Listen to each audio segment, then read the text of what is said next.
The first Ford Mustang was produced on March 9, 1964, and went on sale to the public on April 17, 1964.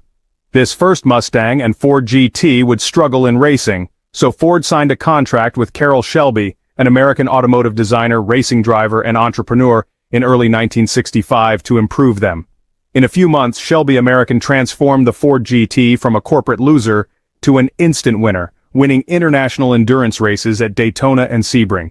In this episode, we'll reveal the untold stories of the Ford Mustang GT350.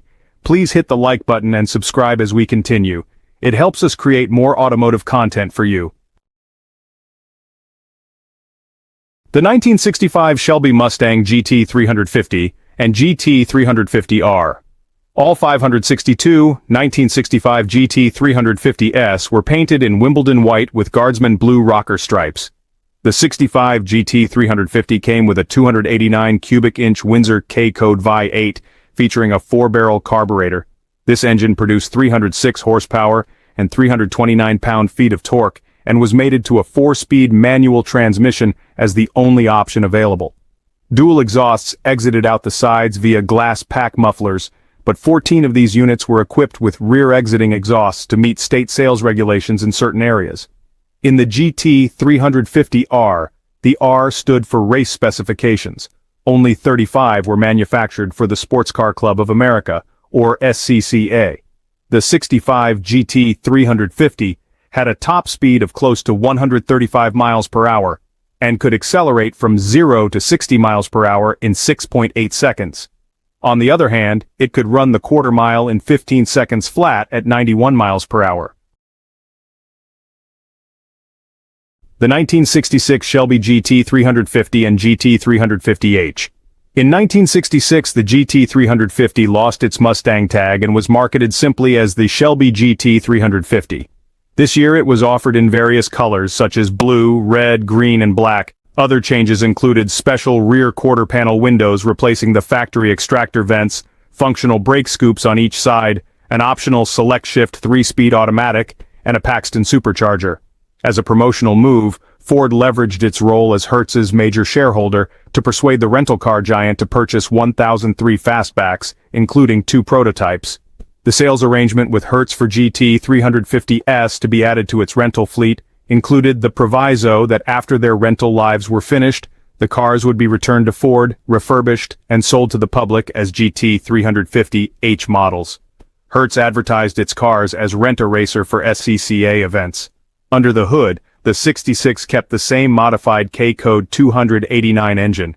It could accelerate from 0 to 60 miles per hour in 6.6 seconds and run the quarter mile in 15.2 seconds at 93 miles per hour.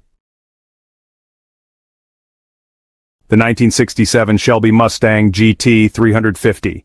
The 1967 redesign created a heavier Mustang, a longer fiberglass hood, and new front and rear fascias. There was a small hood scoop to deliver fresh air to the engine and horizontal sequential taillights sourced from a 67 Cougar. The GT350 was available with air conditioning and an AM/FM radio. The steering wheel was wood-rimmed and satin-trimmed, with the classic Shelby logo in the center. The instrument cluster contained a very classy-looking set of gauges, such as a 140-mile-per-hour speedometer.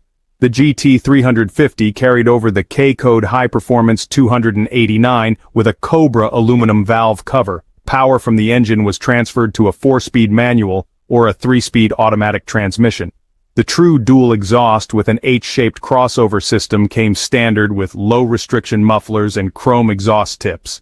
This car could accelerate from 0 to 60 miles per hour in 7.1 seconds and run the quarter mile in 16 seconds at 89 miles per hour.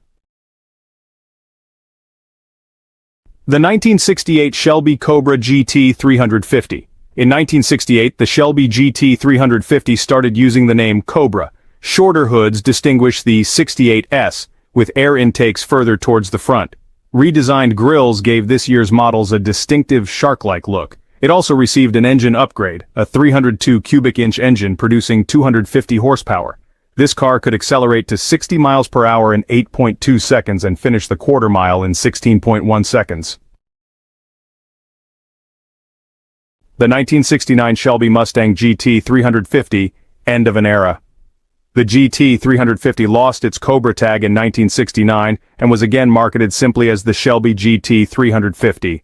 However, the model received an extensive facelift. The GT350 was now equipped with a 351 cubic inch V8, producing 290 horsepower and 385 pound-feet of torque. The car could accelerate from 0 to 60 miles per hour in around 6.8 seconds and finish the quarter mile in 15.1 seconds. Carrol Shelby terminated his agreement with Ford in the summer of 1969, so no production of the 1970 Shelby GT350 was undertaken. However, unsold 1969 models got a front chin spoiler and 2 black hood stripes. They were given 1970 vehicle identification numbers under FBI supervision. Thanks for tuning in and watching this episode. What do you know about Carrol and Ford's partnership, and which of these GT350s do you love? Kindly share in the comment section below. Also, remember to hit the like button, subscribe, and hit the notification bell to be notified when we upload new content.